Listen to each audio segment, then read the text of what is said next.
नमस्कार दोस्तों, दिल्ली के जंतर मंतर से एक ऐसे खबर सामने आई है जिसने पूरे देश में बहस छेड़ दी है। खबर यह है कि सामाजिक कार्यकर्ता सोनम वांगचुक को अस्पताल ले जाया गया और इसके बाद प्रदर्शनकारियों को भी जंतर मंतर से हटा दिया गया। लेकिन अब सवाल उठ रहा है कि आखिर लोकतंत्र में अपनी बात कहने वाले के साथ ऐसा व्यवहार क्यों। भैया, गांव में एक कहावत है, जिसके हाथ में लाठी उसी की भैंस। लेकिन लोकतंत्र की खूबसूरती तो यही होती है कि यहाँ लाठी नहीं, संविधान चलता है। अगर कोई अपनी मांग को शांतिपूर्ण तरीके से रख रहा है तो उसकी बात सुनना सरकार की जिम्मेदारी होती है। अगर बातचीत की जगह केवल सख्ती दिखाई दे तो सवाल उठना स्वाभाविक है। अब जरा सोचिए, जब कोई इंसान अपनी मांगों को लेकर सड़क पर बैठता है, भूख प्यास सहता है, तब वो शौक से नहीं करता है। उसके पीछे कोई ना कोई चिंता, कोई ना कोई मुद्दा जरूर होता है।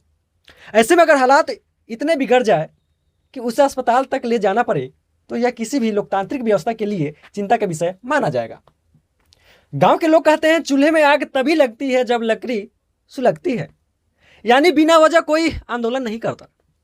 इसलिए सबसे जरूरी बात यह है कि आंदोलन की वजह क्या है और उसका समाधान कैसे निकले। अगर केवल प्रदर्शन खत्म कर देने से समस्या खत्म हो जाती है तो देश में कभी कोई आंदोलन नहीं होता। अब सरकार के समर्थक कहेंगे कि कानून व्यवस्था बनाए रखना भी जरूरी है। यह बात अपनी जगह सही है, लेकिन दूसरी तरफ यह भी सवाल रहेगा कि क्या कानून व्यवस्था बनाए रखने का सबसे अच्छा तरीका बातचीत है या केवल कार्रवाई। बताइए, आप लोग को क्या लगता है। लोकतंत्र में दोनों पक्षों की बात सुनना जरूरी होता है। भाई साहब, जनता भी सब देख रही है। आज मोबाइल के जमाने में कोई भी घटना छिपती नहीं है। हर तस्वीर, हर वीडियो और हर कार्रवाई लोगों तक पहुंच जाती है।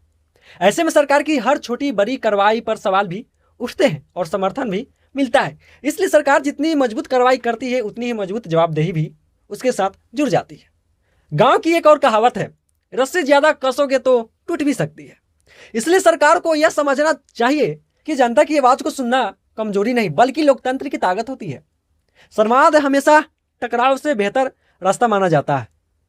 यह भी याद रखना जरूरी है कि किसी भी घटना पर अंतिम राय बनाने से पहले आधिकारिक जानकारी, दोनों पक्षों के बयान और उपलब्ध तथ्यों को देखना चाहिए। किसी भी पक्ष के दावों को बिना जांच परखे सच मान लेना सही नहीं होगा।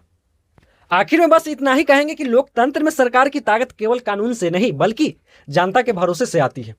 और जनता का भरोसा तब मजबूत होगा जब सवालों का जवाब संवाद से दिया जाए, केवल कार्रवाई से नहीं। अब आप ही बताइए, आपको क्या लगता है, क्या ऐसे मामलों में सरकार को पहले बातचीत का रास्ता अपनाना चाहिए या फिर कानून व्यवस्था बनाए रखने के लिए सख्त कदम जरूरी है। अपनी राय कमेंट में जरूर बताएं।